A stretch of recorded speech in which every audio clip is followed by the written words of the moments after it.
जगजीवन राम झोपडपट्टीतील दूषित पाण्यामुळे मृत्युमुखी पडलेल्या 2 शाळकरी मुलींच्या कुटुंबियांना मुख्यमंत्री देवेंद्र फडणवीस यांच्याकडून प्रत्येकी 5 लाख रुपयाची मदत करण्यात आली.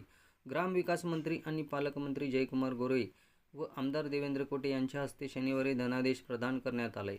यावेळी उत्तर सोलापूरचे तहसीलदार निलेश पाटील यांची प्रमुख उपस्थिती होती.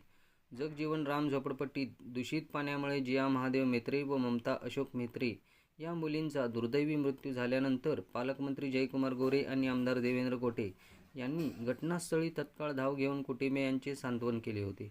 तसेच पुढील काळात सोलापूर शहरात अशा दुर्दैवी घटना होऊ नये याकरिता महापालिका प्रशासनाला सूचना दिल्या होत्या. हातावरचे पोट असणाऱ्या झोपडपट्टीतील या कुटुंबियांना शासनाकडून आर्थिक मदत मिळवून देण्याचे आश्वासन पालकमंत्री जयकुमार गोरे आणि आमदार देवेंद्र कोठे यांनी यावेळी दिले होते. यानंतर पालकमंत्री जयकुमार गोरे आणि आमदार देवेंद्र कोठे यांनी शासनाकडे सातत्याने पाठपुरावा करून आणि जिया महादेव मेत्रे आणि ममता अशोक मेत्रे यांच्या कुटुंबियांना आर्थिक मदत मिळवून दिली. याप्रसंगी पालकमंत्री जयकुमार गोरे म्हणाले, 2 शालेय विद्यार्थिनीचा मृत्यू ही सर्वांसाठीच अत्यंत वेदनादायी घटना होती. या मुलींच्या कुटुंबियांनी अश्रुपूर्ण नयनांनी हे धनादेश स्वीकारले. त्याचबरोबर महाराष्ट्राचे मुख्यमंत्री देवेंद्र फडणवीस हे दिलेले शब्द पाळत असल्याचे समाधानी त्यांच्या चेहऱ्यावर दिसून आले.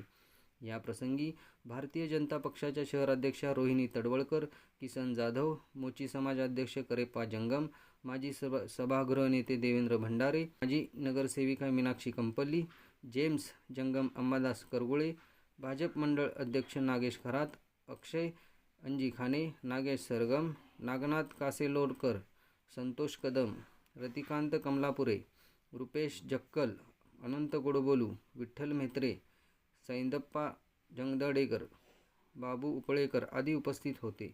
मुख्यमंत्री देवेंद्र फडणवीस यांनी दिलेला शब्द पूर्ण केला. दुर्दैवी घटनेमुळे सामान्याच्या कुटुंबावर कोसळलेल्या कठीण काळात शासनाकडे सातत्याने पाठपुरावा करून ही मदत मिळवून देऊ शकलो याचे समाधान आहे, आमदार देवेंद्र कोठे म्हणाले.